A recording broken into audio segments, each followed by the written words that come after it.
very good evening to everyone. This is part of my daily briefing that I'm having for the press and also for the general public of our state. Friends, I would just like to inform all of you that in this situation that we are facing, the department and the state government has been leaving no stone unturned to ensure that we are able to face these challenges that are there in front of us. Friends, having said that, I must say that there is never a situation where it's easy for us to ensure that everything goes the way we want to go. There are challenges we face. Today, I can tell you, our officers, whether it's from the health department, our administration, the entire government machinery is working overtime. There are some officers who have not slept for the past 24 hours, 30 hours. And that's the kind of dedication that they are working with. Having said that, there are challenges, there are shortcomings. But I can assure you, what is important is to be able to respond to those challenges. What is important is to be able to rectify immediately and improve on the different shortcomings and challenges that we face. Today, our officials, whether it's from the administration or from the government, from the departments, as I mentioned, have been working overtime. 552 tests have been conducted. We are waiting the results of 178 of them. So therefore, out of the rest of the cases which have come out, we have in fact 7 cases which are positive, 6 plus 1. The rest of the cases are negative and 178 cases are awaited the results. Today we had a meeting with the health officials and with also the Home Department in the Secretariat, where the Honorable Deputy Chief Minister, the Health Minister and the Home Minister attended the meeting along with the Chief Secretary and other officials. And we reviewed the entire situation and in fact the events of the last 24 hours that have taken place. We have also worked on ensuring that more testing is going to be done. We are working on trying to get rapid test kits which are coming from different parts of the world. Other states also are working towards getting that. So we hope that the rapid testing kits should be here very soon. NIGRIMS, the overall testing facility, has been increased to almost 100 tests per day. And we are thankful to Government of Assam and the institutes in Assam which have given us an additional of 50 more tests in a day. So we have a capacity total of 100 plus 50 tests that we can do. And as you are aware, friends, that given the current scenario, whether it's in the state of Meghalaya or whether in the whole country, the way forward is really to test more and more.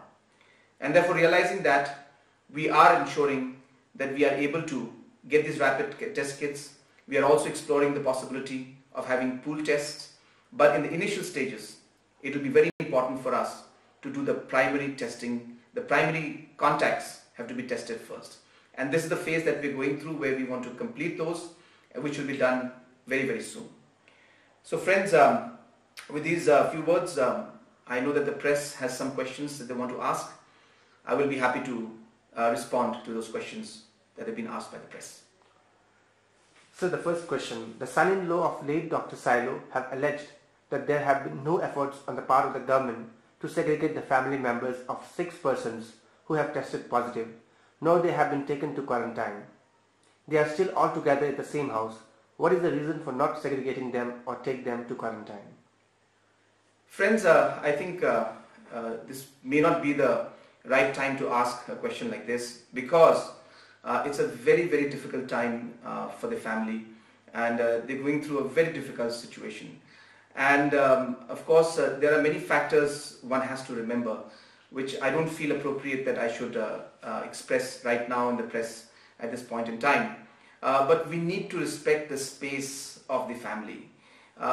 Necessary guidelines, necessary precautions, safety measures which should be taken, appropriate sanitization and appropriate information, has been given to the concerned family. In fact, even though the situation was very, very emotional for them, we had to start the contact tracing process, and a lot of the work has been done, and I must thank all of them for being very supportive in this matter. So friends, my sincere appeal to everyone would be to respect the space and the kind of challenges that the individual family is facing.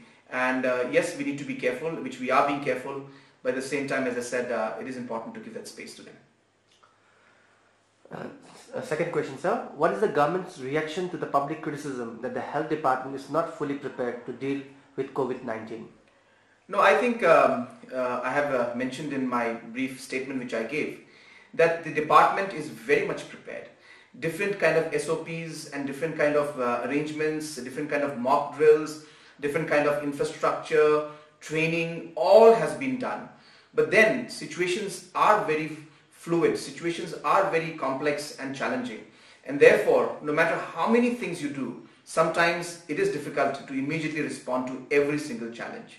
But what is important for us as a department, as a government, is to be able to respond to those shortcomings or those challenges we face and ensure that we overcome them and rectify them so that we are able to move ahead in a smoother manner. And that is the best part about the team that is working right now. Wherever we are seeing that there are challenges that are coming up, our team has not shied away. From the chief secretary level to the departmental heads, to our deputy commissioners, to our police force, to the people on the ground, I must tell you, and I must congratulate you and thank you for the commitment you have. You're doing an excellent job.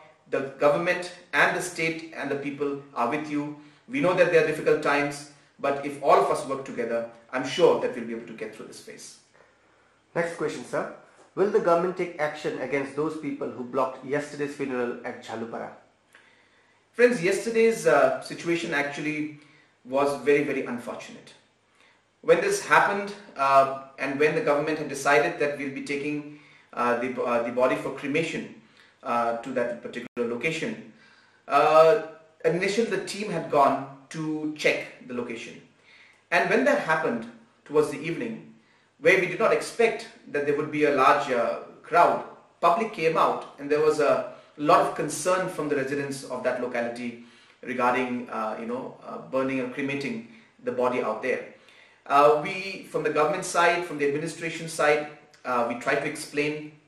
I spoke to both the MLAs concerned and some of the MLAs from Shillong City to resolve this issue, as this is very important and very urgent, and there is nothing to fear because this is being done in a very, very safe manner.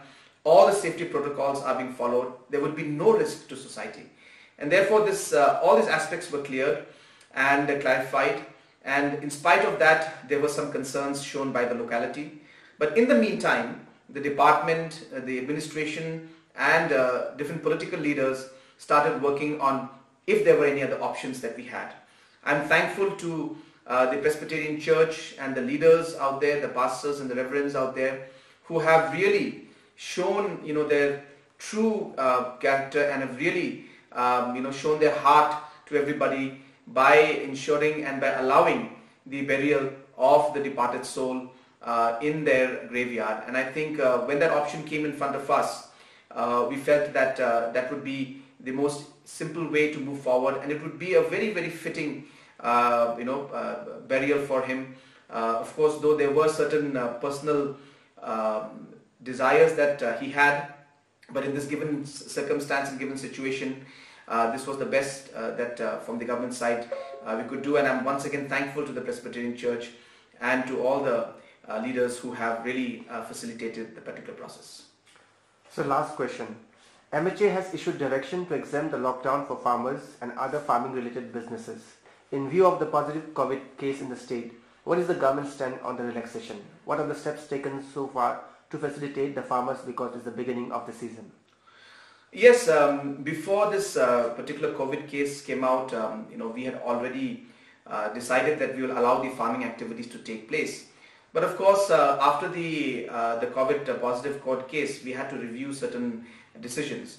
And a lot of the decisions that were made for the urban-centric locations, mainly Shillong, all those decisions were repealed.